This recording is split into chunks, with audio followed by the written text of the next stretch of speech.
Perhaps the most recognizable creature from the entire series, the Peepers are those cute little fishes we see in the starting zones of the Subnautica games, near coral reefs. They're a welcome addition to a world that is filled to the brim with creepy and disturbing monsters, and serve as a playful escape from the horrors we find in deeper waters. But these happy-go-lucky fish may actually be hiding a secret. You see, as any Subnautica veterans know, as you start to venture into deeper and less explored zones, you begin to encounter Leviathans, or massive underwater monsters that will attack and slaughter you at a moment's notice. Shortly after the initial release of Subnautica, however, rumors started to swirl that some players were encountering a different kind of Leviathan deep in the lava zone, none other than a massive and aggressive Peeper? Many in the community have since tried to hunt down this ancient beast, but to no avail, and even after searching the game files, there's no such reference to the monster. So it looks like the Peeper Leviathan is nothing more than a myth and April Fool's joke, but there are some signs pointing to the idea that it may actually not be so far-fetched. Like some very old and early Subnautica concept art that seems to depict Peeper-like creatures with a much more massive scope. Could it be one of our greatest sources of food in the games is actually hiding a massive secret, one that would see us becoming the food instead? Potentially there was an idea to put it into the game at some point, but it was cut out. After all, the Peepers in the series do play a huge role. Either way though, to this day, many are still out in the deepest waters of Subnautica searching for the great Peeper Leviathans.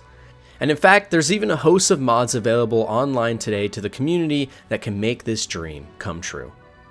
One of the most vital fish in Subnautica throughout each player's playthrough will be the renowned Bladder Fish. It's an eerie yet somehow cute looking little guy that is often used for crafting resources like water bottles that can be used to stop us from dying from thirst.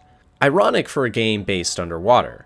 What a lot of players don't know, though, is the horrifying and disturbing backstory behind how these guys were first made. You see, in Japan there's a term called omurashi, or omo, that signifies a form of fetishization, where participants wear a full adult diaper and find pleasure in emptying themselves of all demons. One of the main Subnautica art team developers had actually originated from one of these massive bladder cults based in Wyoming, and this is where the idea for the creature originally stems from. The color of the fish actually represents one of the developer's fondest memories of a horrendous night where... I'm just messing with you guys. While a giant Peeper Leviathan sounds like the scariest thing we could ever encounter in Subnautica, the real killer is actually something we don't see at all. You see, for those that weren't paying attention to any of the story in the Subnautica games, they actually center around an unknown and devastating virus called the Cara. It's an extremely ancient and deadly disease that is said to have originally been discovered by an old and forgotten precursor race that shortly after finding it found their entire civilization crumbling. In recorded deaths alone, the precursors were said to have lost over 143 billion of their people, and in order to combat this new foe, they started to construct massive and advanced research facilities on faraway planets to try and figure out a cure to the disease. In Subnautica, we crash land on planet 4546b, which happens to be one of those planets that the precursors originally assembled a facility on. Sadly though, at some point during the development of a cure, a massive sea dragon Leviathan attacked the base, which resulted in the contagion being released and the planet being put on full lockdown, which is why the giant laser cannon shoots down your ship at the start of the game. And this is also why the entire planet is starting to wither away and capitulate. Luckily though, in that research facility, a cure was in fact discovered called Enzyme 42, which is produced by Sea Emperor Leviathans, of which no more healthy adults are on the planet, and also why at the end of the game, the player helps to hatch new baby Sea Emperors to help. But as to the origins of this mysterious and horrifying disease, we still aren't sure. Some of the early alpha scripts of Subnautica actually had lore about how the precursors had developed the contagion themselves, but these were later scrapped, so it's hard to say how valid they are now. And now with the ending of Subnautica Below Zero, where we actually get to travel with a precursor on their ship to one of their home planets, it seems that Subnautica's sequel might finally give us the answers we are craving. Where the theories get really crazy though, is when we start to tie in Natural Selection 2, another game made by Unknown Worlds, creators of Subnautica, that argue that the Cara aliens from Natural Selection are actually behind a secret unknown war or mission with the precursors against the Subnautica contagion. But more on that later on this list. And also, a huge shout out to The Last Bacon, who's a massive Subnautica YouTuber who I learned a lot of the deeper lore from for this video. Make sure to check him out if you enjoy this too. Probably one of the coolest vehicles in all of Subnautica, the Cyclops is known for being massive and a power hog, but also a captain's fantasy come to life.